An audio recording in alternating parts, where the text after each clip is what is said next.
Hi everyone, I'm Chris. And this is Milton with the Sports Truth. The truth will set you free. On today's show, we have a special guest, Matt Guccione. He is a hardcore Padres fan, Chargers fan, Lakers fan, and Duke Blue Devil basketball fan.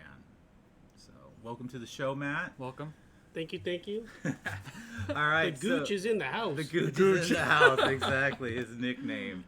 All right, so we're going to start off with the Red Hot Padres. I looked this morning, and they were 32-19. I looked at everybody else's record. They have the best record in baseball. When is the last time that that's happened in your lifetime of watching baseball? The Padres having the best record in baseball? Yeah. It's usually the Padres having the worst record in baseball. Right. Close too. Yep. That's true. Yeah, so basically, it's. I don't think it's ever happened, right? I mean, No. I mean, they've always been in the thick of it, and the World Series with You go Tony to 80, Gwynn yeah, you go to or 84, the '98. you But go to even then, 98. they didn't have the best record. They just got into the playoffs. Okay, so I know last year they had some success with the 60-game COVID season, and they won a playoff series against the Cardinals. So why are we in the situation that we have the best record? I mean, I follow baseball loosely. Usually I jump in the playoffs. So I want to ask a true baseball fan, why are they so good right now? I was thinking about this the other Yeah. day. So we don't know how 2021 is going to finish, but Yeah. like I was thinking about the 84 team with Tony Gwynn in the 84 team, and then in 98, the two World Series teams that they had. 84, unfortunately, they had to go against a Detroit team that lost only 4 games before All-Star break. So it was just unfortunate. Jeez. And then in 98, you win against arguably the best Yankee team of all time, and the Yankees have a lot of all-time great Oh, teams. come on. Absolutely. Bad luck twice in a row. No, Yeah. absolutely. No, that's No, true. and then even if you want that's just San That's Diego. I good. mean, think Yeah. about the Chargers. They had to go against probably one of the best 49ers teams. Yes. So every time they go to a championship game, they have to play It's an the all-time curse. great. Yeah, all-time great every So, time. but with this team, the thing that to me, the 2021 team, Padres, the 84 team was great, obviously, but they were like, that saying, better lucky than good. I mean, you get that the hit by Steve Garvey to take down the mighty Yep. Cubs. I So, remember and then that. the 98 team, you had Cam and Eddie, Cam you and had Eddie. Finley, you had Greg Vaughn, Tony Gwynn. Some great hitters. They were more, they were just a gritty team, and they had that power. This team, they have it in all facets. Preller went through, like, he took what the success they had last year, and then he built on it and added the pitching. Like, he went out and got Darvish and Snell, and they got Clevenger, even though he's not available this year. But when you watch these games, they're just so dynamic. So every game, you go down, you can just feel the vibe. When you're watching the game, they go down a couple runs, you're never like, oh man. Like before, like they're down a couple runs, you're like, well, I don't even know if we need to keep watching this game because that's insurmountable. Now they can go down 2-3 runs, and they're like, oh, no problem. Next inning, they'll come back and get 5. So the thing about this team is they're great in all areas of the game. I mean, pitching, hitting, base running, defense. They literally do everything. And then the other day I was watching on that homestand where they swept all, they went 9 for 9 on the homestand. Yeah. I was watching how aggressive they are. That's the thing that I noticed the most. They're so aggressive. On the bases, they have the most stolen bases by far of any team in baseball. Jeez. But what they do is they put the pressure on the other team. They force errors because they're so aggressive, and the team knows that they're going to be aggressive, which causes errors. Okay. Like there was a play in that last series where Hosmer hit a triple. The guy bobbled it. He threw the ball to home. The guy bobbled it, went past, and Tatis saw it as he's rounding second, and he like forced it and came home.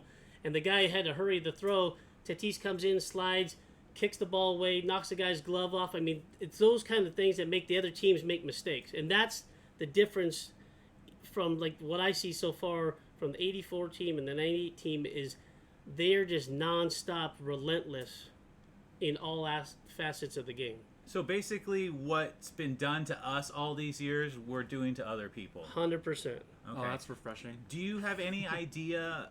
And I looked it up. What our payroll is this year? Oh yeah. If you had to guess. You know, their payroll's up there. It's I can't tell you the exact amount. Right. No. It's less than the Dodgers, but it's not far off. I mean, they Ballpark they estimate. gave a huge contract to Hosmer. They gave a huge contract to Machado. They just gave a massive contract to Tatis, which is phenomenal. Yeah. To have a guy that basically, I love the fact that Tatis wanted to step in and be this generation's Tony Gwynn. Yes. He said, let's just get it out of the way, lock it in, so it's never a question, and let's go. And then they paid good money for Darvish. So, no, I don't know exactly what it is, but I like the fact that everybody always thinks, a San Diego franchise, it's like the poor, bottom of the barrel, but they've gone out and spent a ton of money. Like well, I mean, definitely prior already. to our new owner coming in, I mean, I'm pretty sure we had like 65 million payroll season, something like that. But Really low. it's 180 million, which I was actually a little bit surprised. I mean, everything. Wow. I was surprised with the Padres when they were ranked number 2 in the power rankings. I was like, okay, maybe they're ranked number like 8 or 9, but right below the Dodgers. And so far, I think we're almost a third of the way through the season. And with a 32-19 record, they technically have the best record in Major League Baseball. So, The other day I looked, and they were number 1 in the power rankings. I had yeah. Oh, wow. I Yeah, had to take a number one, picture I of it. remember that. Really? You're like, I took a yes! picture of it. Finally. with the hated Dodgers. Oh man. Yeah, I think it went Padres, then Boston. I think Dodgers were at 4. And I'm Wow. like, yeah, I'm all, that's it. The little brother finally steps up and overtakes the older brother. Let me ask you this: is there room for improvement? I mean, is there more money to be spent? Is there? I mean, throughout this season, I don't know when the trading deadline is, or picking up some other players, or bringing some people up from their farm system. So, I think their lineup is solid. Yeah. I mean, they have a. I mean, that acquisition of Kim in the offseason. Yeah. Like everybody's like, why are they picking up another shortstop when you have Tatis? But that guy is like a super utility, and you see, like in a long season, we already talked about. Baseball is a long season. Yeah. Not like twice as long as basketball, and much more than 17, 18 game football season.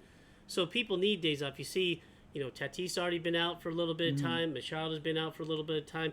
And Kim can play second base. He can play shortstop. He can play third and do it very well.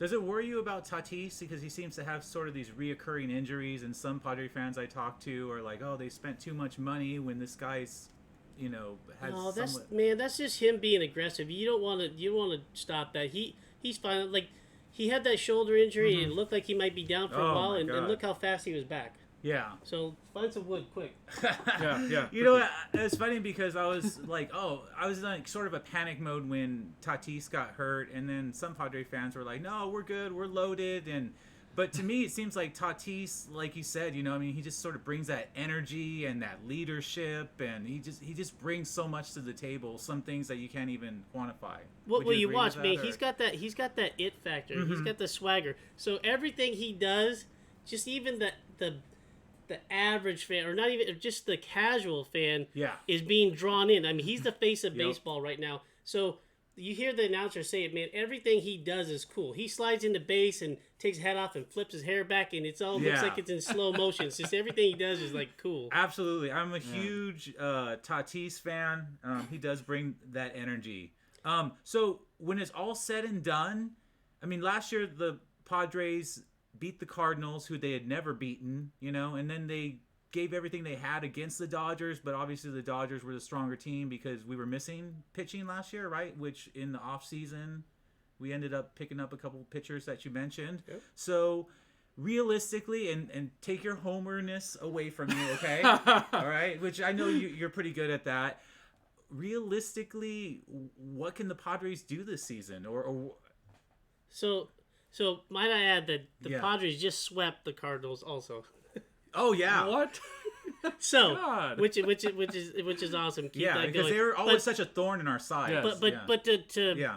to finish answering your question of like what they need, they still like the one area that still is irritating when you're watching is I'd like to see the starters besides Darvish go deeper into innings. Oh, okay. So they pull him a little bit. Yeah, they it's like I know people keep questioning Snell and he keeps getting irritated, but you know he hasn't. I don't think he's made it too much past the fourth, fifth inning. So he could do a little bit more. Like he's just super aggressive, and then when they catch up to him, and then he gets into these battles where his pitch count gets high, you know, pretty quick, and they'll figure that out. That's not the problem. But you know, I'd like to see the starters besides Darvish go deeper into the game, like more innings, because that bullpen is personally, if that was going to make a move, it'd be the bullpen. The bullpen, okay. Because like those middle relief guys, Kalela, for example, who is on the IL right now. I swear to God, every time he comes in, it seems within the first 5 pitches, he's coughing up a home run. And it's so frustrating. So if I was going to... Yeah. You know, and Craig Stamen does, you know, similar stuff, and Tim Hill. So, you know, when they get to the closer... To Melancon, they're fine. But is he the one that's like? I mean, last time I saw him, he was like 11 for 11 or something. And this was several weeks ago. Yeah, so he saw like when he comes in, he saw. It's done deal. And he saved. Yeah, but that's amazing. But it's the guys in Trevor between. Hoffman. It's that middle relief. If I was going to make any move, if Preller's going to make a move, I would. You know, that's where I'd want is one more guy that they can be confident with, because some of the guys they bring in, you know, that gets a little irritating. You just come from behind, tie up a game, or you're ahead by a run, and then one of those guys comes in and within a few pitches he coughs up a home run.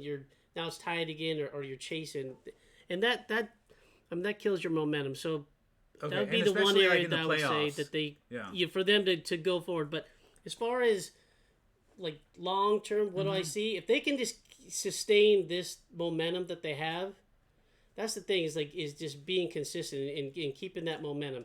And, you know, they got the core group, you know, between Tatis, Machado, you know, Hosmer. Those guys are going to do their thing. But it's all those role players. Like Profar's stepped up huge this year. Grissom's been awesome. And Cronenworth, arguably... For sure. One of my other favorites. I don't have it off the top of my head, but his average is up to the top of the team. Every time I see him, he does something good. They got all those guys, those role players that are, like... elevating this team. So if they can keep doing that, I mean, we'll have to look it up for the next show, but I would say that look at their average runs they're scoring in a game. If they can just keep that intensity up, they're going to be fine. Okay. I'm not afraid of anybody in baseball if they can sustain what they're doing right now. So you're saying the Padres are like the Bills from the NFL. They were crap, and now they're really good. Is that what you're saying? That's sort of a good... That's what I'm saying. Yeah, like sure. Analogy, yeah. That's right. I like that. Do you think someday we'll have the highest payroll in baseball? No, because there's always going to be Boston and the Dodgers. Yeah, and the Yankees. Yeah, the Bankies, like to call them. Exactly.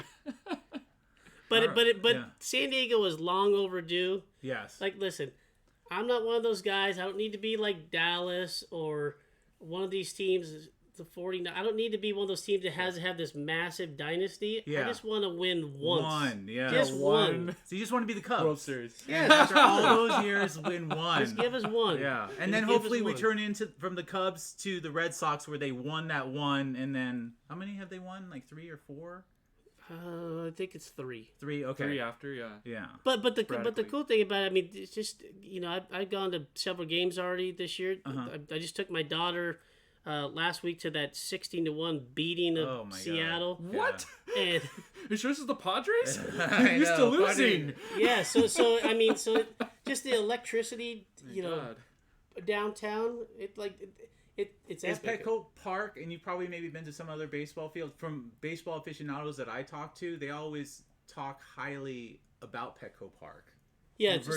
I've been around. I've been to a lot of baseball fields. I've been to Wrigley. Okay. I've been to Comiskey. I've been to Yankee Stadium. I've been to Fenway. I've seen some of the amazing. Now, when you walk into some of those places, you don't have to be a fan of them. Yeah. But there's so much history. Absolutely. It's like walking into like a Hall of Fame. Yes. It's like all of a sudden you hear the the baseball gods. The baseball gods are shining down. Yeah. But the history aside, right. Petco Park is, if it's not the number one baseball park in America, it's at least in the top 3. Okay. That's what I've heard, the experience is, the San Diego skyline, come on, how can you beat that? The weather, but the architecture, everything they did, everything's top notch. San Diego is a mecca for all the beer, all the different microbreweries and whatnot. Yeah. So there's one corner you walk down and you got so many different breweries. It's a beer lover's heaven. Absolutely, not to mention all the eateries and barbecues and so, gourmet tacos. They were smart. They went out of their way. Customers, but from customer service to the food and beverage service and the overall experience. They went over the top. Okay, so 2 more questions. Do you sometimes ask yourself why couldn't they do this for the Chargers? Yeah. Okay. We had Qualcomm forever. This is real simple. I know everybody wants.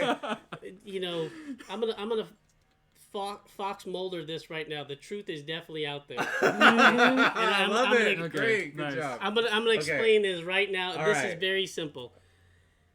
If Spanos truly wanted the Chargers to be here, he 100% could have had it done. No, even though I'm not letting San Diego off the hook whatsoever because the mayor completely screwed that up. Right. Yeah. There's issues on both sides, but listen, let's be honest. If Spanos wanted us to be there, he wouldn't have had that vote be only to San Diego proper, which is very small population of San Diego itself. Which I happen to live in the San Diego residence, so I was able to vote on that. But most of the people couldn't. Yeah. So if he really wanted to stay in San Diego, they would have opened the vote to San Diego County. And East County and South Bay alone would have carried it by 80%. It would have passed by 80+%. Okay. Hands down. So they didn't want to be here. They didn't want to be here because he made it look, he made it look like they were trying, but they really weren't because they sabotaged it and made sure that it wasn't going to be successful by only taking a fraction of the populace and letting them vote on something that most of the people in downtown San Diego don't could care less one way or the other. Because he knew his eye was on LA because, look at how Spanos made his money. He's a slumlord, essentially. He made all his money building cheap apartments up in Stockton. And if you've ever been to Stockton... Yeah, it's a little... No offense. Right. I'm going to have one expletive here. It's a shithole. Stockton. His opinions do not reflect sports truth. But that's where they made all their money. I've been to Stockton, you're right. Look at the news right now. He's in... His own sister, they're fighting over that they so overextended themselves. They're like $600 million in debt. Oh, jeez. So do you want them to sell Chargers, out and then have new ownership come in? Please. And have one of those? There's tons of billionaires out there. So basically, like to finish that first answer, Spanos wanted to go to LA because he's greedy. And he wanted to go to LA because but.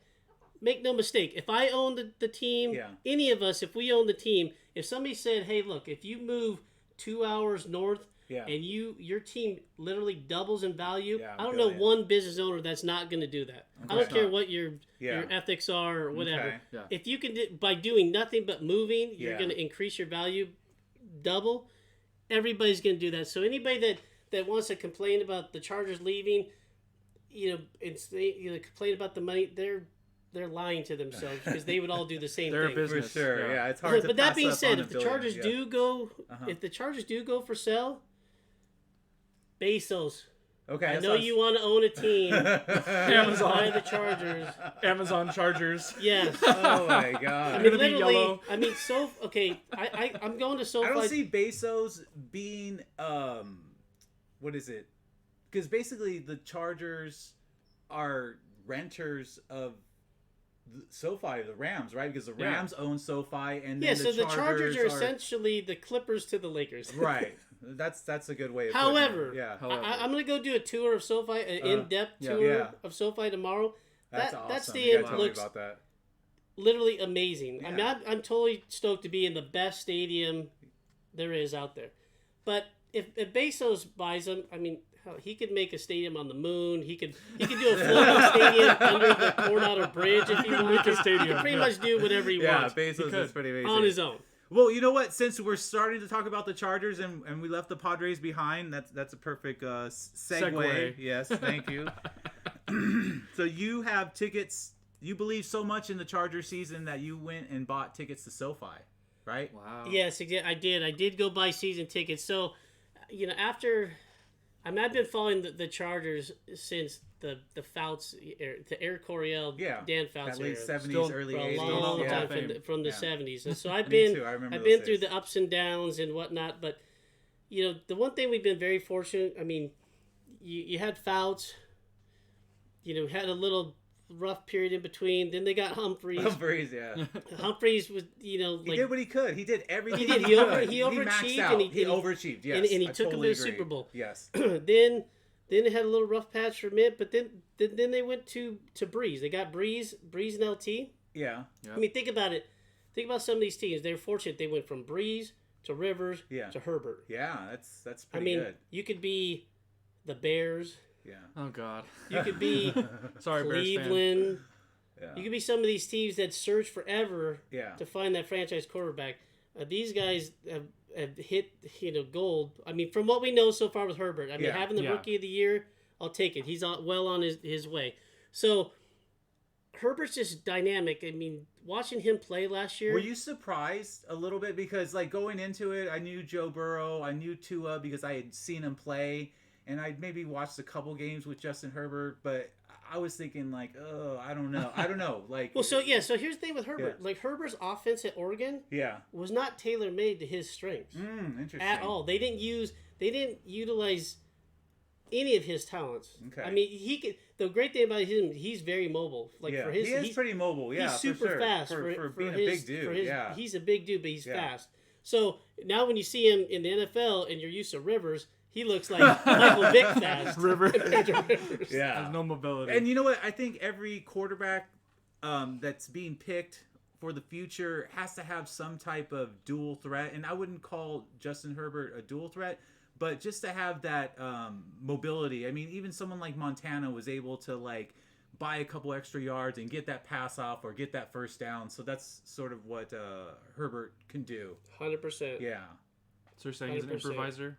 Quarterback? Yeah. So, New England, good luck with Mac Jones and that old school pocket passer can't move at all. Mac Jones doing pretty good on the Emperor. Don't worry. Oh, that's so Emperor funny. Belichick will make him good though. I don't care what anyone says. Only because Belichick. I love that you said that too. Only because Belichick is smart because you see that he went and grabbed Hunter Henry. He grabbed Jonnu Smith. Yep. He's going to go back to what works. The two tight end set and the running back. Exactly. And just have the quarterback be the game manager. He doesn't have to carry the team. Right. Because obviously Cam Newton cannot do that. No. Yeah, I mean, Sorry, he might Newton. be the worst quarterback. I think he was the 32nd ranked quarterback last year because he was just Hey, but he's got some pretty amazing hats in his post-game interviews as he's playing. Hey, he's got swag, okay? I like his hats.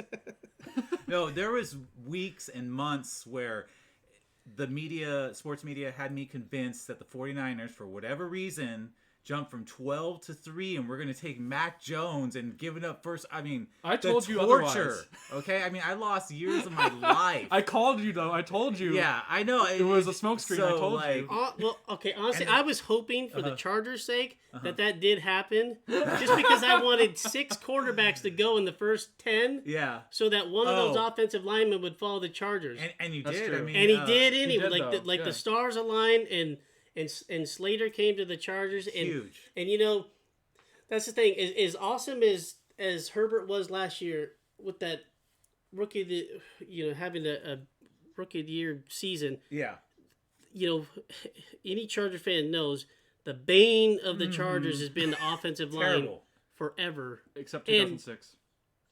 Marcus McNeil. Yes, that one was great. But since that year. Yeah, but since Hardwick and McNeil Dealman, and Dealman, Yeah. then it's just all been now it's just been like Kraft. It's been like retreads and bubblegum and Band-Aids. Bubblegum and duct tape, here we go. Okay, so why this season are you buying into them? I mean, I've always related the Chargers to Charlie Brown, that Lucy puts the ball down, and Charlie Brown's gonna, and then boom, it gets pulled out. That's the Chargers. So why is Lucy actually gonna hold the ball down there, and then Charlie Brown's actually gonna kick it, and we're gonna go places? What's the differences? Because this time we're gonna have Schroeder grab Lucy out of that psychologist booth, duct tape her, and then put Linus in his place, so we know that thing is held.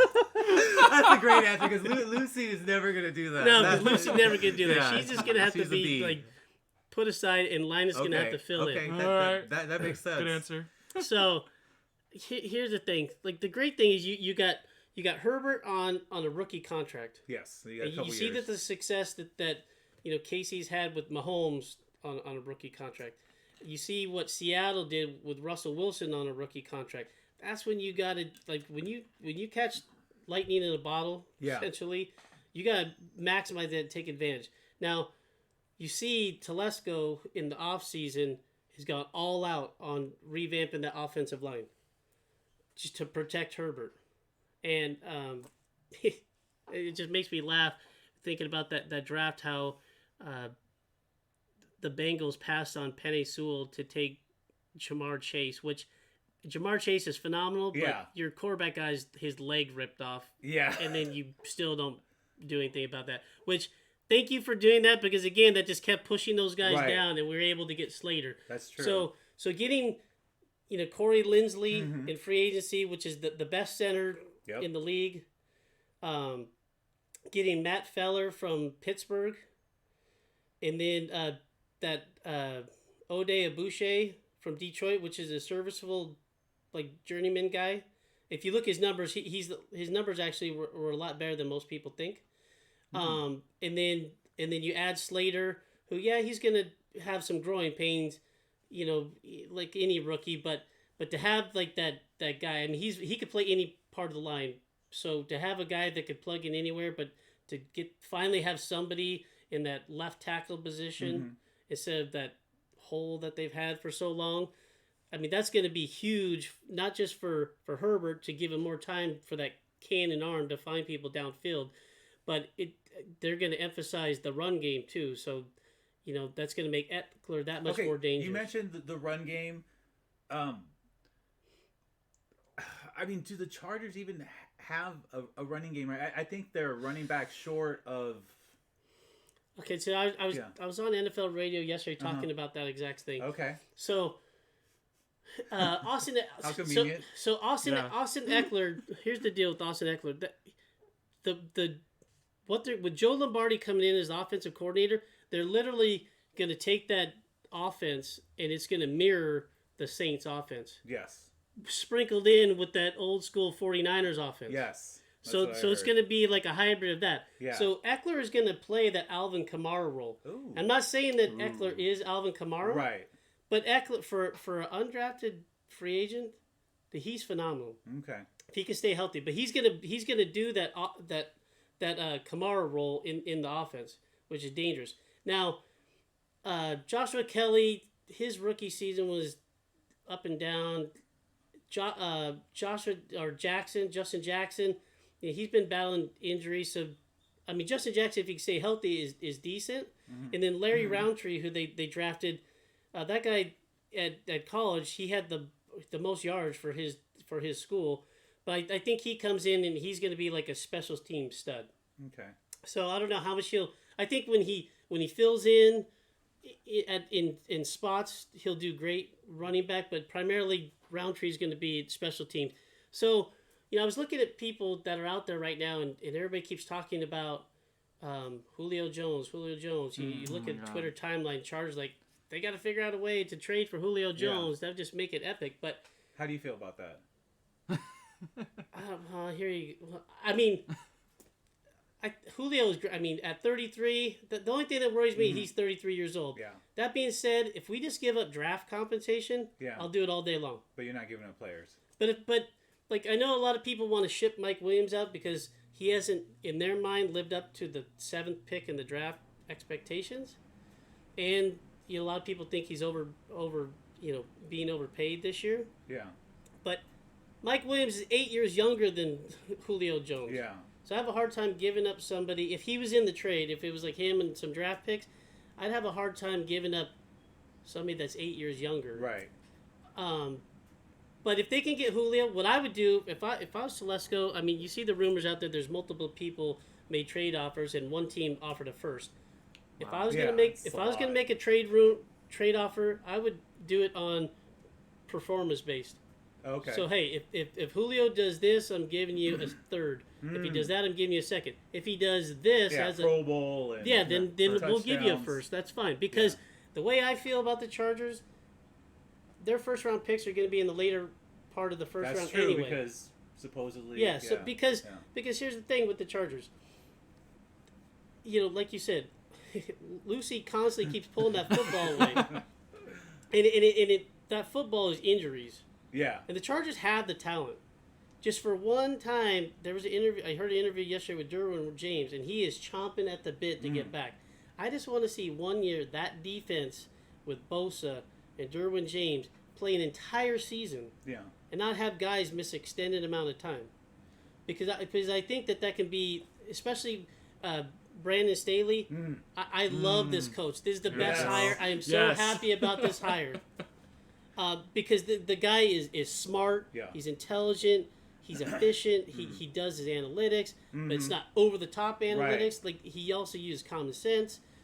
And we haven't seen him do anything, so this is just hypothetical. But everything that he showed, Brandon Staley was a phenomenal hire. And then you got a quarterback that's like a Rhodes Scholar. I mean, he's smart. So these guys are going to be the best of friends. So you put all that together, and they have talent all across, on both sides of the ball. I mean, look, you got Keenan Allen, you got Austin Eckler, you got Mike Williams, you got Herbert. I mean, they have the tools on offense, and then on defense you got Bosa, Derwin James, Adderley. I think is going to play a huge role this year. Nwasu. Didn't they have a stud linebacker that they drafted? Murray, right? Murray. Yeah. I mean, Murray's going to step up huge also. Yeah. So, they have all the pieces. And then you see they went out. If you look at that draft towards the later rounds, the Chargers went, like, they focus on special teams. Because special teams, I mean, they lost 7 games last year, less than in single digits. Okay, and a lot of that was due to special teams gaffes and a coach that couldn't make a decision to save his life. How glad were you to see Anthony Lynn kicked out the door? Yeah, good. Enjoy.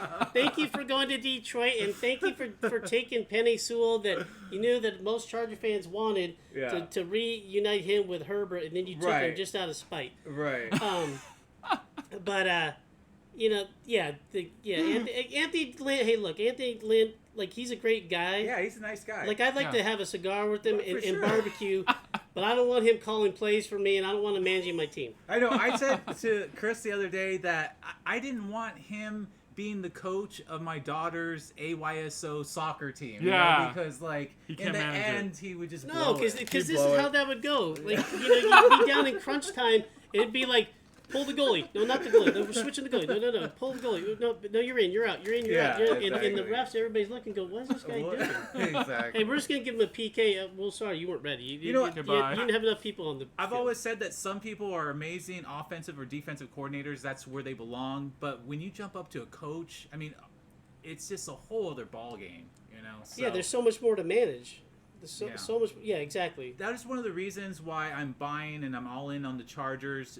Because Chris and I, we always bring up the nucleus of a team, meaning the quarterback and the coach and the chemistry between them. So do you think Brandon Staley is going to have his fingerprints all over the defense, just how he did? Because the Rams were like the 15th ranked defense with the same players, and then Brandon Staley comes in and has them ranked number 1. I mean, how do you have the same defense, middle of the pack, and then they're number 1?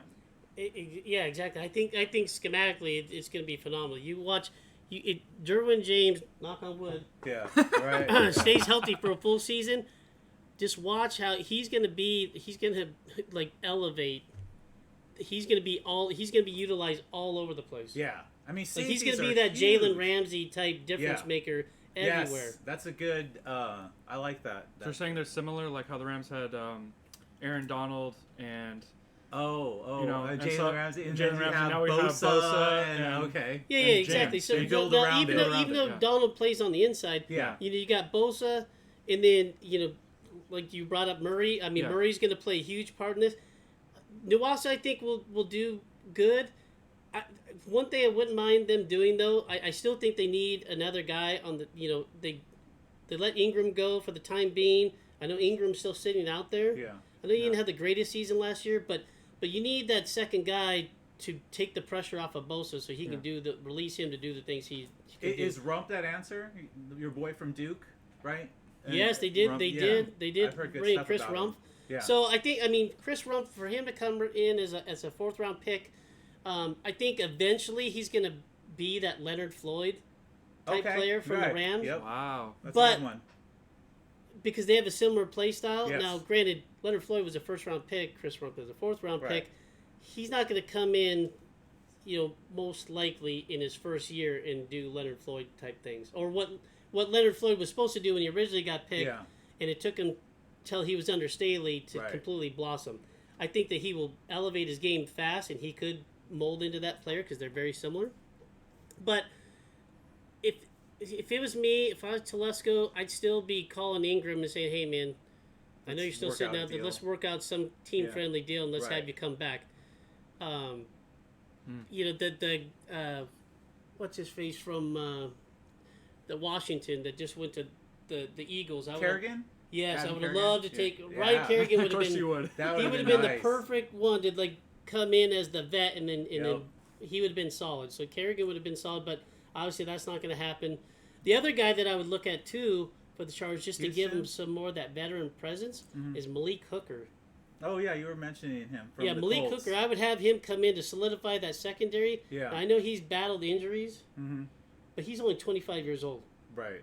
Like if he can be kind of like that Keenan Allen, where he had his first couple of years, kind of had the injury thing, and then all of a sudden he just took off.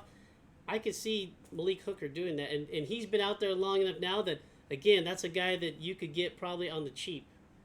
So if you're looking forward towards next year's draft, because I think there's limitations on the Chargers. I mean, I don't think they're going to the Super Bowl. I think that they'll get into the playoffs and they'll have a successful season. What would you address to be able to play with the big boys of the Chiefs and Bills and Browns and Bucks, 49ers, whatever? So with the Chargers, I always thought that this was going to be a 2-year process anyway. Okay. I mean, I think that Telesco has, definitely hit a grand slam so far in this offseason and elevated them a lot farther than most people thought they would. I mean, he's literally solidified, took a terrible offensive line unit and made it, potentially a very good one. And don't sleep on Jameis, the guard that they got in the 5th round. He could compete for that guard spot. Wow. I could see that guy competing for the guard spot. So, I mean, they've done a great job on that line.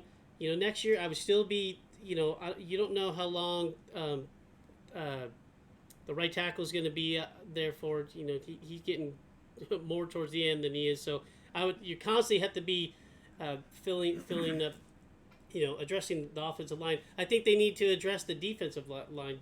Linval Joseph isn't going to play forever. Yeah. And if they need that Leslie O'Neal in the middle. Oh yeah, good old Leslie O'Neal. Take on the double and triple teams to get that pressure from the middle. So at the end of the day, you always got to be looking at the trenches. It's not a sexy pick, right?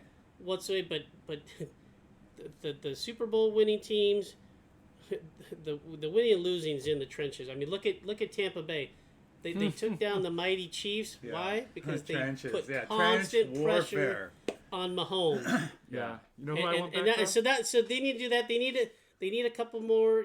I wouldn't mind getting a couple more pieces in the secondary too, because those are you need a lot of linemen. You need a lot of secondary. I agree. You mentioned all that, but one thing you didn't mention, and I think this position is what held the Bills back from beating the Chiefs, is a running back, because I see Austin Eckler as a receiving running back.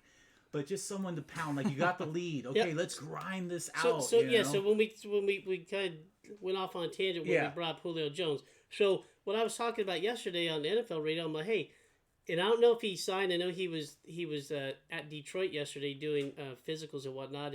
But what about bringing Todd Gurley back to L.A.? Okay. Because Todd Gurley, he's battled those injuries. Like he's got that degenerative knee thing going on, so he's not that every down guy that your top pick in fantasy football. Yeah. Todd Gurley, but if he could come in and be that 1-2 punch with Eckler, because now his game you see with Atlanta, they use him more on the goal line. Yeah.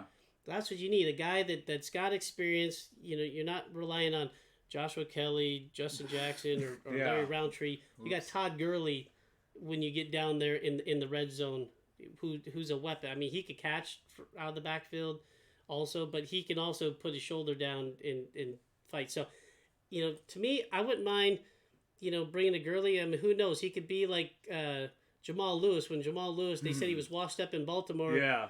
And then he goes to Cincinnati and then kills it. Yeah.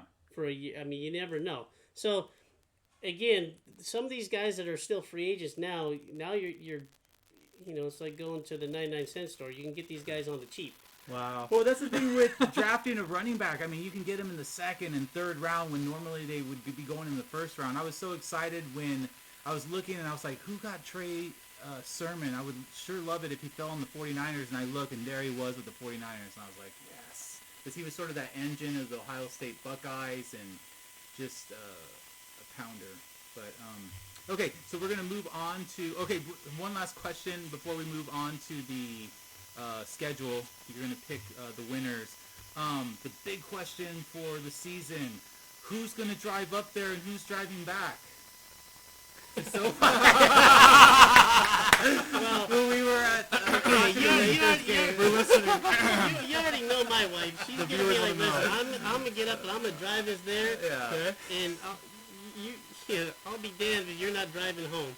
Yeah. And you're not the biggest drinker either, so it's not like, I mean, you're gonna have a few drinks. Oh no, I'll have a few drinks, but it's never been your thing. Like, no, but I never seen Matt trash. She'll start. She'll no, I'm gonna maintain and have a couple. But once she gets in the middle of that tailgate and gets in the mix, man, she's gonna be all in. It'd be like being at in the tailgate of San Diego State game. Oh, no. All right, let's start with the 17-game season. You have tickets to SoFi, but you're actually going to the opener for the Redskins. Yeah, so what happened? So the day of the draft, man, I was so pumped just doing all this research for the draft that the first day of the draft, I went and bought season tickets to SoFi, 2 tickets in the club level for SoFi. And then on the day of the release of the schedule, I was so excited about the release of the schedule, and there's leaks started happening in the morning, and so I ended up, on a whim, I said, you know what, screw it. We're going to the Chargers are at Washington. We're going to go to D.C., man. And I already booked the tickets. Nice. I got the plane tickets, got everything. So we're going to the Redskins, and I'm actually thinking about going to that Browns game. The Cincinnati game, rather. Oh, okay. When I was going to say Burrow Browns versus Herbert, because I wouldn't mind seeing those two tangle it up in person. Okay, Redskins, win or lose? Win. Okay. But that game is not going to be easy because their front four is ridiculous. Is the new fearsome foursome, in my opinion. Yes. Yeah, it is. 100%. But I'm going to give him a win. Okay. They're going to come out there. Staley's watched enough tape. He's going to, it's going to be a challenge for that new offensive line because they're still going to be gelling. But I'm going to give him the win on that one. Okay, I see like a 2016 game. I see sort of a low-scoring game, right? Yeah. Okay. Yeah. Cowboys. Okay. Which they're going to be coming off of the Thursday night, so they got 10 days rest. So probably going to get beat up by the Bucks. You hope. Yeah, the Cowboys are going to come in. The Cowboys are going to come in like rested, and they're probably going to be, licking their wounds from playing Tom Brady and company. But that being said, that's the first game at SoFi that they have fans. Mm-hmm. And man, you cannot let down the fans. And the big question mark is, the injury to that quarterback, we don't know how he's going to be coming back. Dak. Oh yeah, that's true. I mean, his foot was twisted. Prescott. Everybody assumes that he's good, and I don't wish any ill will on any player. Yeah. I hope he's good. But at the end of the day, you don't know. Right. Yeah. You don't know what you're going to get. Okay, we'll see when he starts playing some real live games how it goes. But I'm giving the Chargers the win because you gotta christen that stadium right. High score, that's low a score? Great point. High score. I think a high-scoring game. I mean, with Dak and his weapons and Justin Herbert, that's gonna be an epic game. Yeah. All right, at the Chiefs. Yeah, oh no. Right. Okay, so that's a loss. I mean, that's kind of like looking at last year between the Dodgers and the Padres. You're aspire to be your bigger brother. Yeah, that's where the Chargers are right now. The Chiefs are not just the AFC West champions; they're the AFC champions, right? And a former Super Bowl winner. Until somebody can knock them off, they're the king. Yeah, right. No, I agree. Raiders. Yeah. You know what? The Chargers, close, yeah, it's close. The last several years, as bad as they've been, have played the Chiefs really close. I mean, they've covered as far as like betting wise. Absolutely. I mean, close though, but still lose. Listen, last year, in that first game when Herbert started, knowing that he was going to start 5-10 minutes before the game happened, and they had the Chiefs on the ropes. Yeah. And Anthony Lynn on 4th and then they got Anthony Lynn. Give it to they got Anthony Lynn. So I mean, anything's possible. But going to Kansas City is that's a lot. That's daunting. So okay, give them that one. Raiders at home. Yeah, Chargers win that. Yeah, okay. The Raiders are just Browns. Loss. Okay. No. I really like arguably the Browns had one of the best off seasons. I love everything that they've done. Mm-hmm. They've added pieces on both sides of the ball that I think they're going to be the Browns. Maybe the best offensive line in football, or one of them, top 5. Well, definitely best backfield. Dude, their backfield. That's the best backfield in football, arguably. I mean, come on, you got for sure 2 Pro Bowlers, Nick Chubb and Kareem Hunt. All right, at the Ravens. Oh man, that's hard. How's our run defense? Loss. Yeah, exactly. See, that's good. I'm glad you're not being a homer. Okay, Patriots. Wow. Because it's here, not it's here. It is here. Yeah. No, I have a win there. Okay, that's what I thought. I thought you were like maybe gonna take the Patriots now. Draft day Browns, right? So far you've been on target on everything, and then all of a sudden we lost you. No, I'm just kidding. Okay, so this is an interesting game. This is at the Eagles, and Philadelphia is not the easiest place to go play. Yeah. But again, they're playing with the rookie quarterback. I'll take my second-year quarterback over their basically rookie quarterback. I'm a big fan of Jalen Hurts, but what I told Chris is if you want to know how a team is, watch the press conference of the coach. The coach is not impressive. Yeah, and a couple years ago, did you see the Eagles? The Eagles are in the NFC East, and those are they're all trip up. I mean, look at how they're all there across the board. Their records, right? They're all bad. Yeah, I mean, the winner's probably going to win like 9-8 or maybe Okay, Vikings. I'm giving the Chargers the win on that one. Okay, yeah. And there's a lot of angst, from the Vikings fans because, Justin Jefferson didn't get Rookie of the Year and it went to Herbert. So they have all this like one-sided hate towards the Chargers. So I like to stick it to them just to remind them why Herbert was the Rookie of the Year. No, definitely the best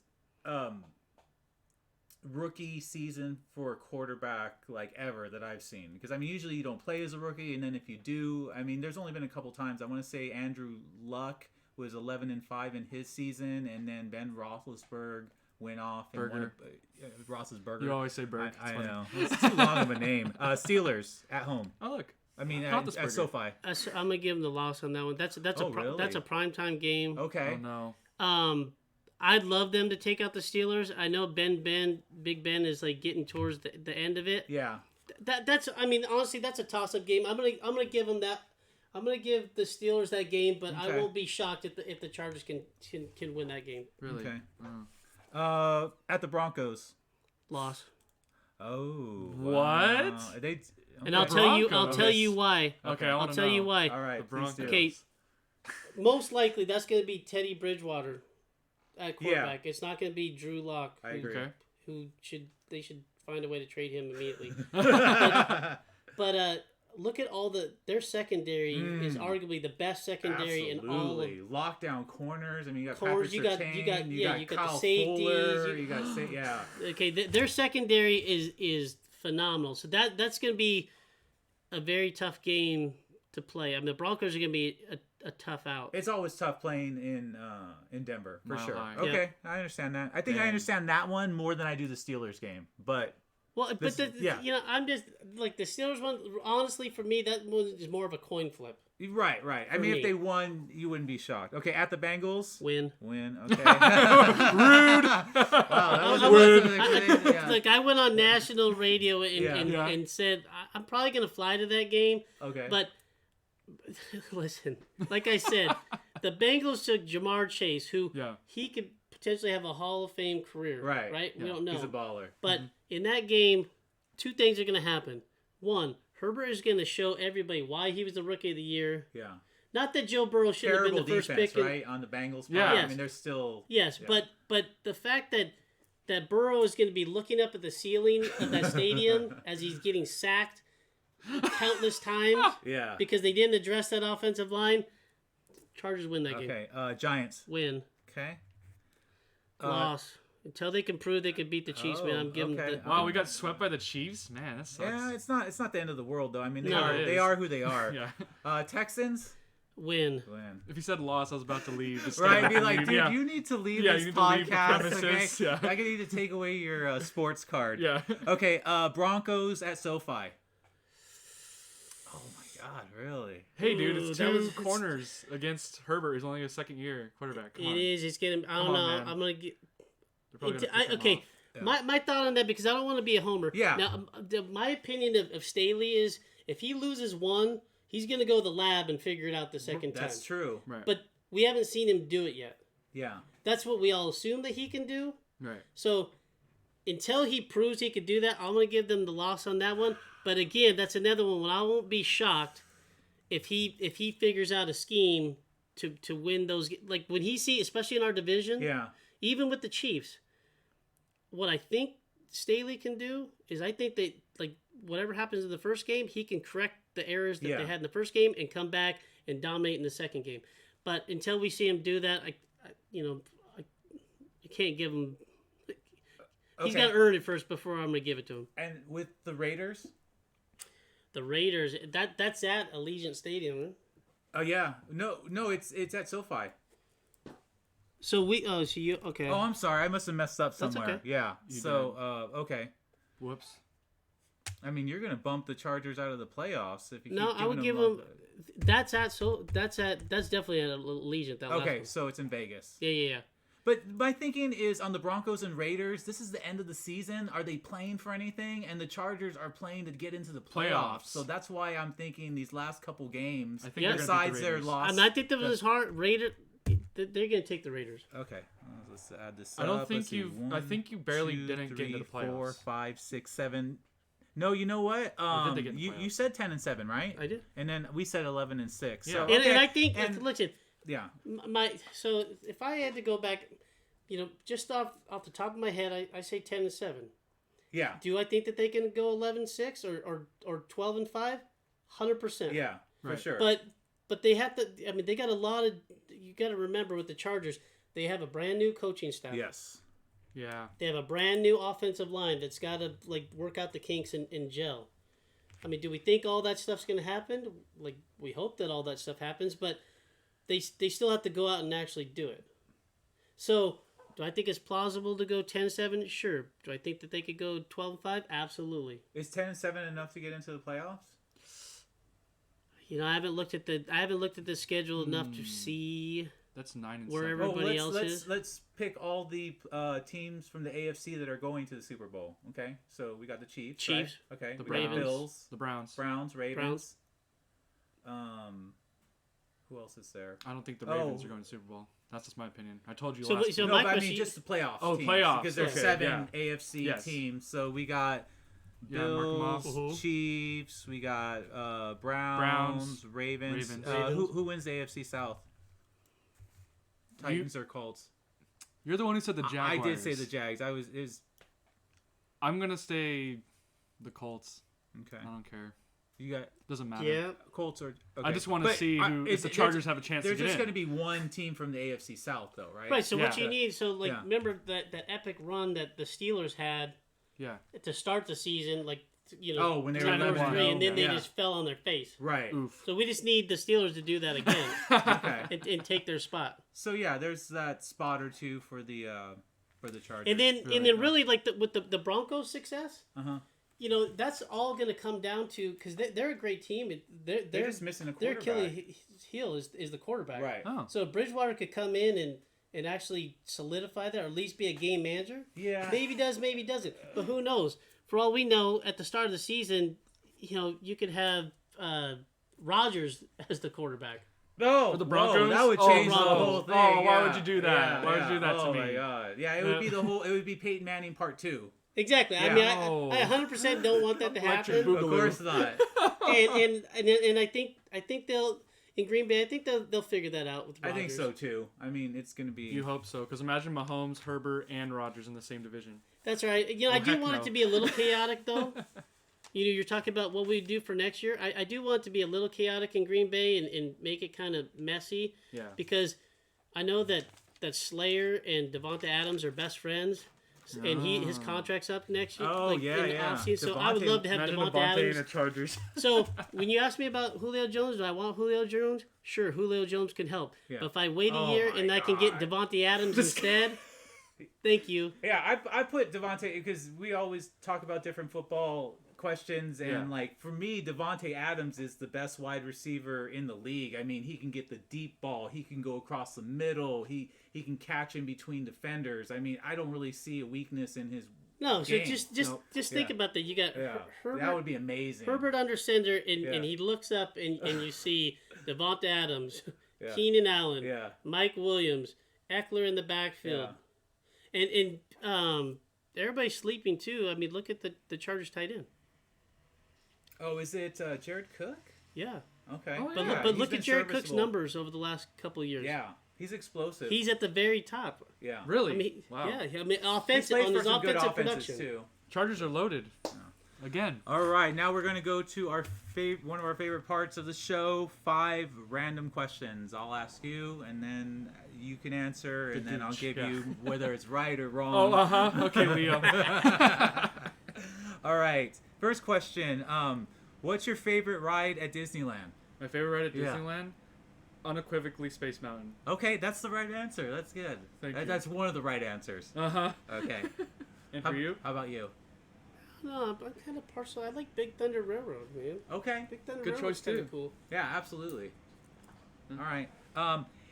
Question 2. Okay, if you could live in any decade in history, what would it be? Chris. 90s. I 90s? love the 90s again. It was good. Okay. So for how, me, how old anyway. were you in the 90s? So we were born in what, 92? 92. Okay. So, So it was you were a like kid. 0 to 8. Yeah. It was Okay, good. so it was good. Yeah, Okay, but everything was good. would you want to live that as an adult or Yes. as a okay? Unequivocally, yes. Okay. All right, I cool. want to be a good Charger fan, though, because we got blown out by the Niners, but that's fine. Right. 94. We still have Seiya around. Rest in peace. And, yeah, it'd be good. All right. How I about don't, you? know, I don't know about the 90. What, man, you said 92. I graduated high school in 91. So Yeah, 90's I maybe graduated in old. 90, yeah.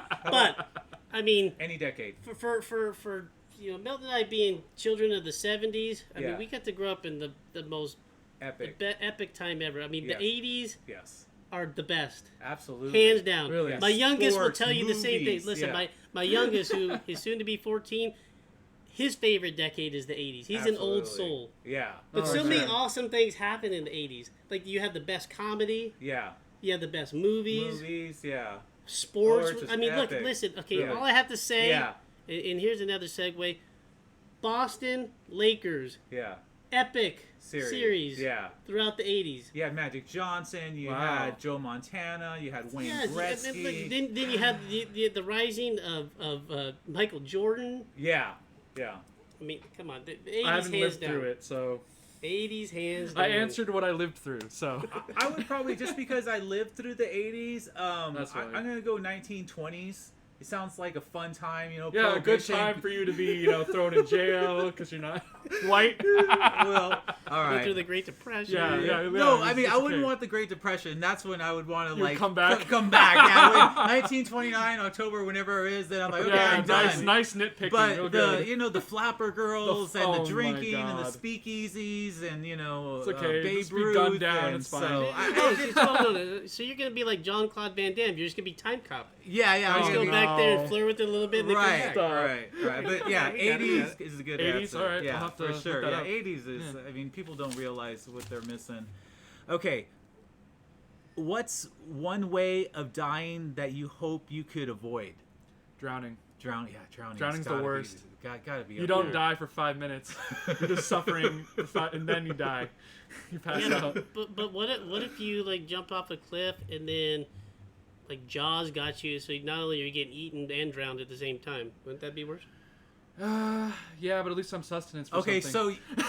wow. So the jumping off the cliff doesn't kill you, it just maims you really bad, and then a shark comes and eats you. I mean, now that you just said to that, drown you as he's like eating. Okay, you. drowning would be my shark. There we go. That's something I don't want. Right. Yeah, okay, but how about I'm gonna throw a curveball on that. Okay, all right. I mean, so I watch a lot of like The Last Kingdom and Vikings and some of those. Yeah. I don't know how fun it would be to be tied up to a stake on a pyre and burn then you. light it at the. They don't douse you in gasoline. They just light it and just slowly burn. Slowly burn you from cook the to death. foot up. I mean, That's bad. That'd be pretty brutal. For sure, because it's one thing to like, I'm on fire and for a few minutes but this is like a slow it's feeling slow hot. burn, like literally. And then Oh my God, you're burning. Yeah. Your blisters. Your and blisters. You haven't even got everywhere. up to the head or the heart, which is what it needs. You hope. Oh, that's got to be the worst you. by far. Yeah, on a pot. You're right. Because I mean, it's okay, and I don't know who came back and says, but everybody says, drowning is kind of peaceful. And I'm like, what? Really? How do you know? I want to breathe. Dude, Thank you. I had a black bottom pool my whole life. Oh no. And like just the trying to stay down there in that epic oh my God, just that black bottom pool. Never heard of that. What is that? A black bottom pool? Yeah. What is a black bottom pool? Most pools are light or white. The plaster is like white, but like the cool people had the black bottom pools. But the only thing you had to worry about was like your mom always freaks out because if the kid falls in there, they don't know. It's hard to tell. That's true. Really? Yeah. Yeah. That was creepy. the taboo on the black bottom. Like it was cool if you had it, but like all those helicopter moms. Oh yeah. You had helicopter moms back then, like we do now. It was No. See, there's this awesome meme I saw. Being a child of the '70s, it's the kid with the bowl haircut. He's on that classic bid wheel, jumping a jump, like those ones that we used to make out of plywood and whatever random wood we could. And he's jumping his. He had those tube socks with the stripe colors. Oh yeah, the stripe that colors. you're always trying to get the Charger stripes. And you don't want the green one. You got stuck with the green one. You're mad. And his feet are out. And they said that's a child of the '70s where your mom, you didn't have the soccer moms and they didn't care. You just put some dirt and a Band-Aid on and keep going. Yeah, I mean, it's a good meme. It's true. I mean, my parents never had to worry about me drowning because, like, when I was very little, so little I don't remember, my dad just took me and threw me in the pool. And then, man, that's grade A parenting right there. I'm gonna call CPS. Right. That's what? Listen. We gotta discuss this a little bit. Yeah. So we lived in Santee on Wayne Crest Lane. The next door neighbors had a pool. I was deathly afraid of the pool, just from watching Jaws at a very young age. I swore that Jaws lived in every deep end of every pool. Absolutely. So my idea was going to the pool was just to be on that coping and then. Can I make it all the way around, just hovering, never letting go of that wall, ever? So one Sunday we go over there, and my dad proceeds to man, this kid needs to learn how to swim. Yep. He picks me up over his head, completely, as I'm thrashing and trying to grab him, and launches me into the deep end. And this is let's figure it out. Where's CPS? All these years, I thought it was just my dad being sadistic. No, but it must have been 70s the dads 70s, are just mean. Okay, listen, that scarred me for a long Absolutely. time. My dad scarred me in God. many different ways too. I mean, You I two guess. okay? Yeah, Yes. that's what it was growing up as a kid in the 70s. There wasn't. I mean, we didn't have seat belts, and you picked up hitchhikers, and no matter how crazy they look, different time. Yeah, in the 90s Oh, you you had mean swimming like lessons. when you get in trouble and like your grandpa makes you go pick your own switch off the tree so you could get whacked? Oh, God. We don't do that now. Yeah. No. Yeah. Woo. Oh, those are the days. I mean, we always have it with rose-colored glasses, but man, there's some brutality let me in tell there. you, my mom had that. My mom had that canister on the stove that had all the wooden spoons and stuff. Let's just say she had to replace those a lot. Oh yeah. Partly because I'm half ninja, and I would like block them and then break them. And every time I broke one, she'd get more pissed and grab another one until there was none left. And I'm like, well, I guess you have to try better next time. I went to private school, so in elementary school they were all about the punishment, and so Really? they had paddles and constantly. That's a paddling. Yeah, I mean, but they would do it so hard that they would break off. So, Man. anyways, let's get away from those memories. All right, Chris, if you became president of the United States, what would you want to be remembered for? I would like to be remembered for bringing like everyone together, like unity and stuff like that, instead of dividing people. That's what I Okay. want to be remembered for. So you're gonna take the Trumpers and the left side and bring them together to see. Okay. At least Take make it the civil. red and the blue and make purple. Yeah, make the purple. I'm all about the purple, man. Okay. We have to do All right. something. You can't I mean, always be you're divided. being idealistic. That's cool. I mean, that's Someone has to be. okay. All you realists just keep us divided, so All right. it's How, fine. how about you? Mine would be much more simple. Okay. I would like I'd be focused primarily on the economic side. Uh-huh. Listen, all the dollar bills in your pocket are backed by complete air. Right. Like essentially, it's I could pick up this kombucha bottle or a bunch of shells or some rocks and give it a value, and Right. then it's about the same thing that we have. I mean, our dollar bill is backed by nothing, literally, and we print it at will. Right. And drive the the national debt up and whatever, and basically it's not worth the ink that's on it. So if I could do one thing, I would end the Fed. Okay. And I would go back, because the Fed is not even a government. That's not even a government entity. I know it sounds like it is. Right. The Fed. That is not even a government entity. Really? So yeah, we could go way X-Files now. Oh no. We can go me deep, play the like music. in that deep state. But to keep it lighthearted, like literally, I would just take so our money is actually backed by silver or gold, like something tangible that you can touch, and it actually has some value. Okay. So if I could do one thing that to be You bring known back for, the that's what I gold do. standard. But how would that 100%. work though? Because then we lose all those trillions of printed dollars. So where's all Yeah. the money now? Well, they have to The figure rich it people out. don't have money now. He's just. All right. Let's Last go. question. Simple one. Really? Yes. What's your favorite dessert? Really? My favorite dessert. Yeah. That's almost impossible to answer. Anything with sugar, I will Well, literally. yeah, I know, but I mean, there's some desserts that you're like, oh my god, I can't believe that they have this to eat, versus like, oh, that looks good. So I mean, there's different levels of dessert. Like where Oh. some, Oh, New York cheesecake. New York cheesecake. Yes. All right. If you I want used to bribe me, Okay, cheesecake. I used to love cheesecake, and then when I met my wife, she said she didn't like it, and then all of a sudden, I'm not sure if you have that with your lady, where like things you liked or didn't like, and then she'll say something, and then all of a sudden like you'll change a little bit. I don't know. Maybe it's. That won't happen Oh, to me. well, here's Yeah. the thing. Uh-huh. I make a phenomenal chocolate cheesecake Okay. from scratch. Oh. Okay. From the crust to the whipped cream, I make Wow. everything from scratch. So I will make yeah, and then we can decide. Yeah, bring Okay. it here. Yes, Yeah. we'll Yeah, make. I'm We're gonna do interested. this. We're gonna do a little bake off, and then we'll see. But yeah, I'm seeing as that my wife is essentially a fitness model, and I'm not allowed to eat any of that stuff, basically. Aww. She is a fitness model. Well, here's the thing with that. I don't have any one favorite. Like, Are you a dessert person? Are you a sweets person? Would you be? no, I am. I come from my side of the family is Yeah. like a sweet tooth. My mom Okay. religiously watches her shows at midnight Yeah. with a bowl of ice cream. Okay, all right, and cool, and my, cool. and my All right. dad would. My dad. I came from a line where like you try and back in the day, remember you had like the cookie dough in the tube? Oh yeah, those are yeah. good. You'd be like sneak in and try and Yeah. eat some of that cookie dough before anybody know, or grab the Hershey syrup and dump it in your mouth and run away. That's the kind of family that. Okay. What? You're hardcore. Oh my That's God. right. But I'm I just- yeah. But see, I'm not like a candy guy. I don't Oh. like candy. No, I'm saying dessert. Like Yeah, so so, it's pie. so like it's so if cake, I go to a it's- restaurant yeah. and somebody, my one go-to, if somebody has like different types of creme brulees, Ooh. I'm always gonna try that creme brulee. Yeah. If they have good different choice. flavors. But to me, I'm more of a baked good. Like I'm a sucker for baked goods. I don't like Okay. store-bought stuff. Okay. But if somebody makes them from scratch, Yeah. I mean, like, Yeah, for I'm sure. be hardcore not to like my sister-in-law. Her and Andrea are like phenomenal cooks, and she makes Who's a phenomenal cook? Andrea's sister and Oh. both of them. Oh, okay. They're ridiculous. Okay. But she makes a pecan pie. If I had to go one, if I I, had love to go pecan for, pie. I'll take her pecan pie over that down. anything. Write that down Yes, quick. pecan. I know Bribe pecan him. pie. Yeah. No, Her that's pecan pie is to die for. yes. That absolutely. Since you chose pecan pie, because that's one I would choose. I'd probably go like a peach cobbler or something like that. Peaches. How about a carrot With cake sugar. when it's like, right out of the refrigerator? It's cold. Oh yeah, yeah. A carrot cake is definitely. Now you're making me definitely up hungry. there. Stop. I know, right?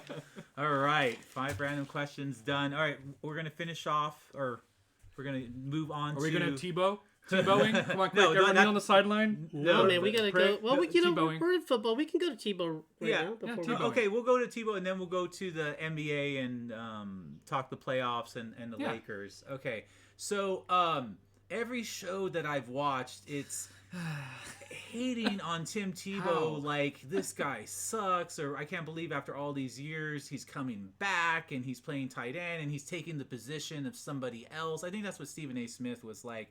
Well, he's a white player, so of course he's gonna, he's got white privilege. If it was a black player trying to get the, and I'm like, okay. So why? I think we talked about it a little bit. I mean, and I'm partial, or not partial. I'm biased because I'm a huge Gators fan. Tebow got us 2 championships. Big fan of Urban Meyer too. So they're together again. All right, Yeah. this is my take on that. Okay, I mean, please. How long has it been for Tebow? 10, 12 years? He's been out of the I league? want to say I think it's 10, 12 9 or years. 10, because 2012 yeah, was the 9 last or time he 10. played. Yeah. You're So talking about 10 years. So he went yeah, and did his thing with 2012. 9 he did years. his thing with the Mets. Yeah, He went and pulled his Michael Jordan. Jordan, right? Yeah, it was a little bit longer extended period. But look at Tebow back when he was at college. I mean, he had some of the best stat lines I ever seen for a quarterback when he was at Florida. And I know it didn't happen for him when he was in Denver, but look at when he had to fill in. I mean, he did take them to the playoffs. He did, and he beat He the did. Steelers. I mean, his passing. I don't know what happened from college to it was the pros. always bad. But the dude's but the guy is a natural athlete. Yeah, The guy could he could do the dink and dunk with the passing. He could run. He's just an athlete. right. I mean, I saw a video the other day of him walking next to one of the other guys. He Yeah. looks like a gargantuan. Yeah. He's huge. He's yoked. He's like Jeez. 6'4", 6'5", Yes. 250 something. But- can Oh my run a God. 4 But is he- 5. But listen, Like, why this would is you want this a is guy where like that? Tebow is going to be invaluable to Uh-huh. a very, very, very young Jaguars team with a rookie quarterback who, he's the second coming of Andrew Luck. Andrew Elway, Luck. I mean, yeah. Yeah. yeah. So Basically. it was what they say, but where Tebow is going to be the most important is he is Urban Meyer's guy. Mm-hmm. So he's an extension. Forget about what he does An on the field. extension, He's an yes. extension of the coach on the field. Yes. He has Urban Meyer's system mastered, Yep. and he can now help teach this going forward to a rookie quarterback. I mean, Right. that's where he's and not just the quarterback. He's going to do it for the entire offense. He has Right. so he's like the coach. He's like a player coach essentially, Right. and that's right. where he's going to become invaluable to Urban Meyer because it literally like taking Urban Meyer and morphing him into Right. a player and then putting him on the field. Yeah. And that's what people are forgetting. They can talk about him taking somebody's spot, but to a team that's young and you can have that veteran presence that's essentially, the extension of the coach on the field at all times. I mean, Yeah, That's what they I need. totally see it that way. And, I can see him getting 6 to 8 touchdowns. You're telling me if you're on the goal line and he's back there, I mean, to be able either blocking or flipping it to him, and then all of a sudden he's doing some I forget what they call it, like the Superman pass, where he just like, you know, he goes up to the line. Jump pass. The jump Yeah, pass. jump Yes, pass. that's He what could it totally is. do it. Jump pass. Yeah. So yeah, I mean, I just. Yeah, I mean, do I see him doing? You know, a lot of people are like, oh, they're trying to recreate what they have at the Saints and have that whole dynamic. Uh-huh. I don't think it's gonna. No, I don't he'll think never it'll be go the that far. But quarterback. you know, he has the ability to jump in and do that. They have options where they can do those kind of things. But at the end of the day, he's gonna help that young team by being a coach on the field. Absolutely. No, that's a great point. Okay. Let's see. There was a couple other things I had. We'll get that towards the end when we wrap it up. All right. So we're going to talk about your Lakers, who were down 0-1 to the Suns. It looked like the dynasty was coming to an end, and then we watched that game where they bounced back, and now they're up 2-1. Is the series over? And I don't ever say it until it's completely done. I am a big believer in. I'm superstitious. Okay. And I believe in jinxes. Okay. So, I respect that. Whatever you put out there in the universe, I don't want to have a negative effect. Okay. I'm not putting it out there, but I I will say that. this: after game one, you know, the biggest factor in that loss in Phoenix was Anthony Davis did not show up, and then since his energy wasn't there, the rest of the team's energy was not there. And you could see it in the broadcast. I mean, the announcers kept saying, even at halftime, well, apparently the Lakers just aren't mentally ready to play this game. And I'm like, how do you not get up for a playoff game? Yeah. Like, you don't just pack it in, especially when they've gone through what they did this year when they had, you know, superstars with extended, you know, injuries and whatnot. And they got to come together and punch somebody in the mouth to remind them, hey, we're the defending champs, man, and we're going to come in here and show you that we're the defending champs. So after that first game, you know, initially, I'll keep it clean for this broadcast. Okay, thank you. Anthony Davis needed to step up Okay. because his performance in game one was unacceptable for a superstar. You know, that being said, in the second game, you know, the Lakers definitely, you know, switched gears and they came ready to play. Now, it wasn't the prettiest game on both sides. There's, you know, Yeah, it was a tough one. you know, they had some, you know, some sloppy play, but the Lakers that was their second best game all season. They only had 7 turnovers in that second game, but you can see that they took it up a notch and they elevated that intensity. And Anthony Davis, I mean, I know there was like a flagrant foul right to start the game before there was even a point on the floor, but he wanted to let him know, look, I came to play this game. Yeah, This is going to be a dogfight. Oh, when he kicked that guy in the jewels. Yeah. Oh boy, yeah, the family jewels. Yes, wonderful. exactly. Yeah, we were wondering if he was going to be kicked out, even though there hadn't been a point scored in the game, which would be an all-time first. Exactly. Yeah. So they took that. So they tied that series. I mean, which is what you want to do in a playoff series. You know, when you start on the road, you know, ideally you want to go at least 1-1. Right, you want to split. So that's what. Split. Yeah. Exactly. So yeah, you get because that, you want to be advantage greedy. back to you. So last night, you know, Was yesterday a must-win for them coming back home? Well, if you look at like last year in the bubble, it seemed like every series they lose that first game. Yeah. It's because they're like the old veterans. They just want to kind of fill out their opponent, and then they flip the switch, and then they just go. Yeah. So I'm hoping that model holds true this year, and they just do the same thing. You know, they take one on the chin the first game, they figure out, they make their adjustments, and then they go. Now, Grant, the other thing in that loss, not only did Anthony Davis basically not show up, but the Lakers get caught in this a lot, and it drives me nuts. Like, I know that the new thing in basketball, like with the, you know, Steph Curry, you know, everything is like much more offensive, more like the bigs have to be able to shoot the threes and whatever. Right. But I think a lot of times these teams forget, they settle for terrible shots. Yeah. They wait around and they put themselves in bad positions. They have to throw up these low percentage shots. The Lakers, what they have going for them is they by far have the best height advantage of any team. Yeah. They have the number one defense. Those are the things that they need to exploit. They need to take advantage of their size, and they need to lock down that defense and not get themselves in these positions. Like, I know that it's all about the shooting and the big shooting, but look, when you go back to the Shaq Kobe years, man, they played the post. You go to the Showtime Lakers, they were run and gun, but they also played the post. I don't care if that's how basketball used to be. Right. That is how this team is built, is to dominate in the post. Right. So dominate in the post. Right. And they started to do that in game 2, but then in last night's 109-95 win, they definitely, like, AD imposed his will, and they were like, look, we're going to show you how big we are. You had guys flying around, blocking, like they played tough D, their hustle. And at one point, in the middle of that third quarter, they were going back and forth between a 18-point to 21-point lead, and they were like throttling Phoenix.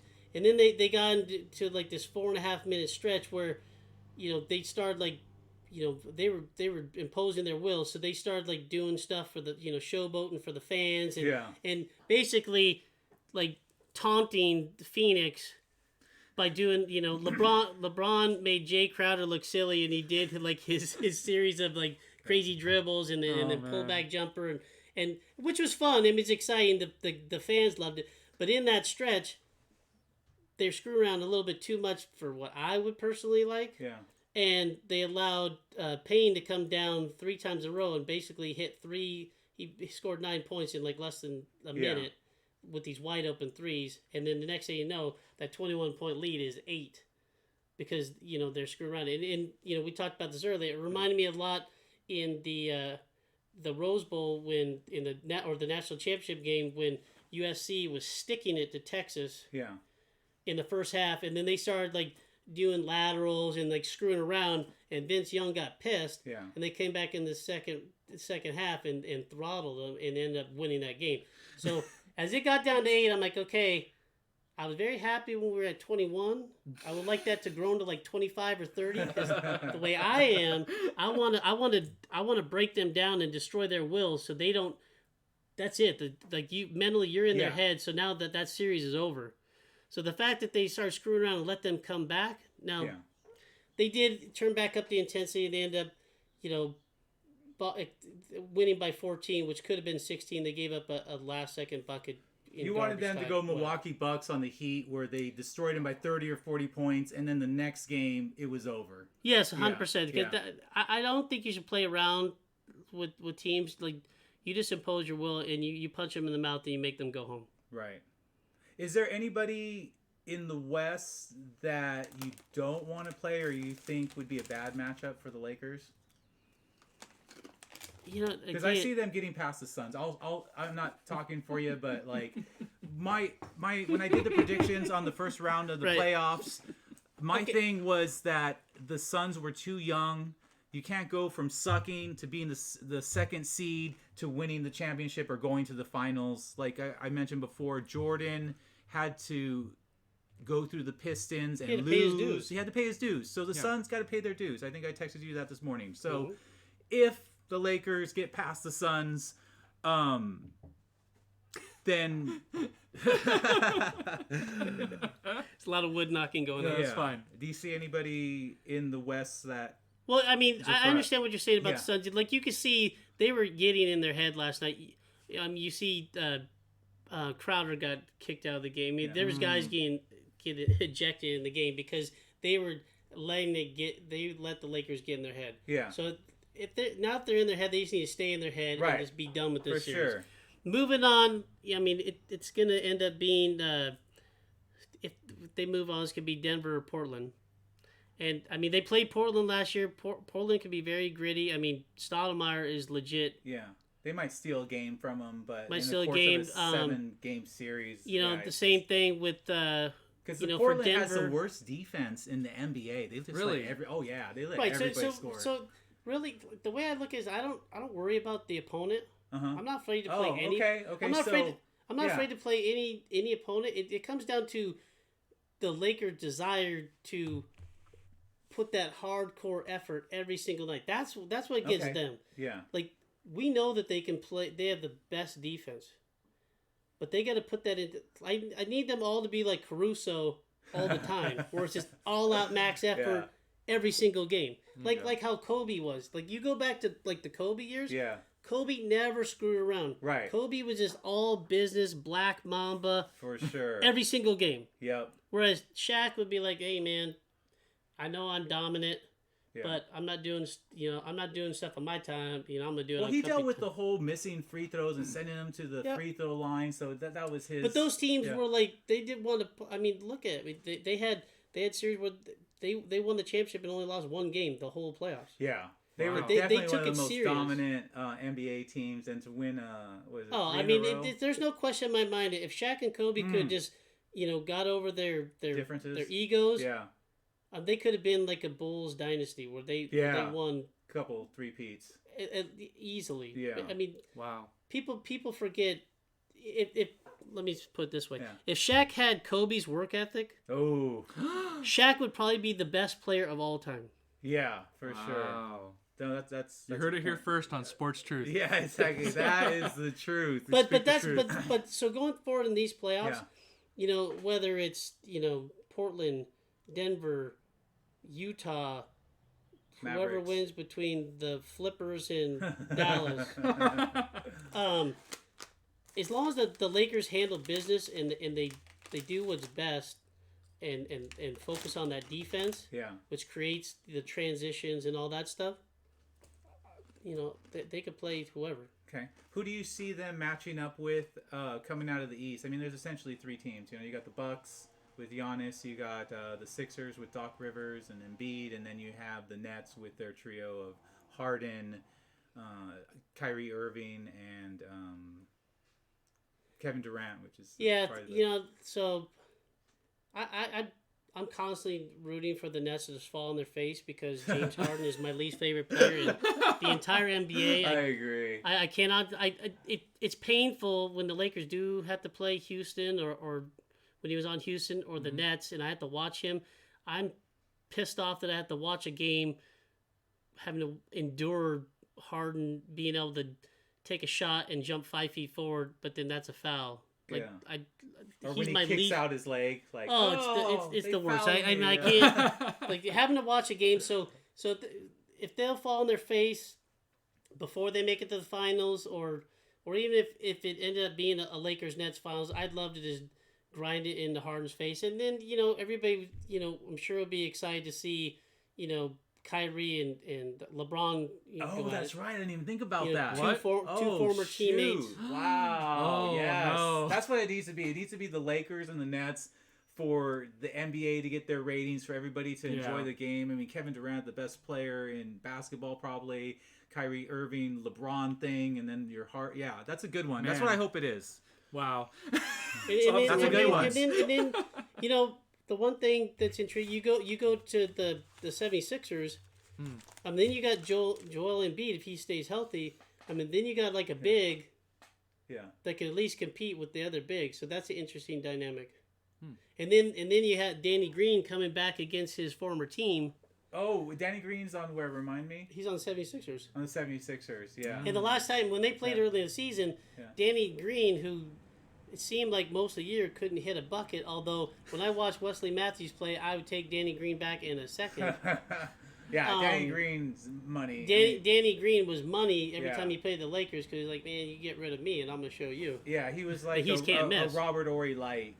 100%. Yeah, because no one's Robert Horry. Here's a question for you that I always wanted to ask a Lakers fan or just basketball fan.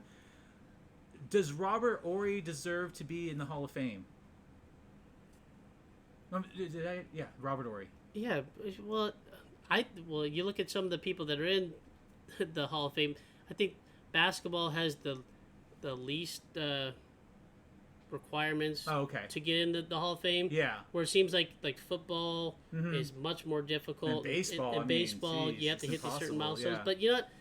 Just look at, for Robert Horry, I mean, they don't call him Big Shot Bob for nothing. Yep. I mean, isn't that the definition of a Hall of Famer when you affect outcome of not just games but championships. But the ESPN nerds will be like, yeah, but he didn't have that many points and assists and rebounds, and all he had was 7 championships and huge shots. You know. Ask Chris Webber and Sacramento Kings what they think about Big Shot Bob. Yeah. No, for me, I mean, he was amazing on the Rockets back in those championships. He won championships with the Lakers. He won championships with San Antonio. And with each one of those teams, he had huge shots. So, yeah, it's a no-brainer. And so anybody, I just hate the people that their definition of getting into the Hall of Fame is numbers, you know, and not championships or playoff moments. Yeah, but I can play devil's advocate on that too, because please do. Because I think, switching gears for a second, I think Philip Rivers is a for sure Hall of Famer. Okay. And he doesn't have the championships. He doesn't have the Super Bowl rings to go with it, like Big Ben does or Eli Manning. But he's in the top 10 in every single quarterback category. Yeah. More than Dan Fouts, who is in the Hall of Fame. Right. Yeah, I think you get to a certain point where the numbers are just so big that regardless of a championship, you have to. So yes, I'd agree with you there. So it's certain things. Yes, you got it. You can't be black and white on everything. I think there needs to be some gray area for certain things where you have to adjust based on specifics. But yeah, I would put Robert Horry in. Yeah, for sure. I mean, to me, he's like a no-brainer, you know. But okay, these are our last couple questions before we end the podcast. Aaron Rodgers was quoted as saying the Packers have forgotten how a good organization should be run. What does he mean by that? Dang.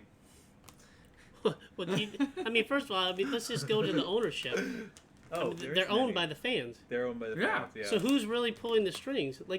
So if they want to make a decision.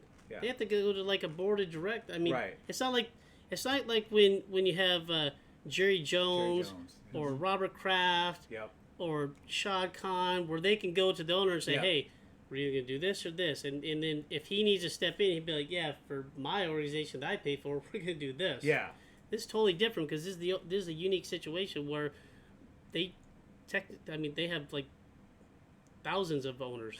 Yeah, just they do. Yeah, I think so it makes this situation like difficult. But you know, listen, is Aaron Rodgers looking out for Aaron Rodgers?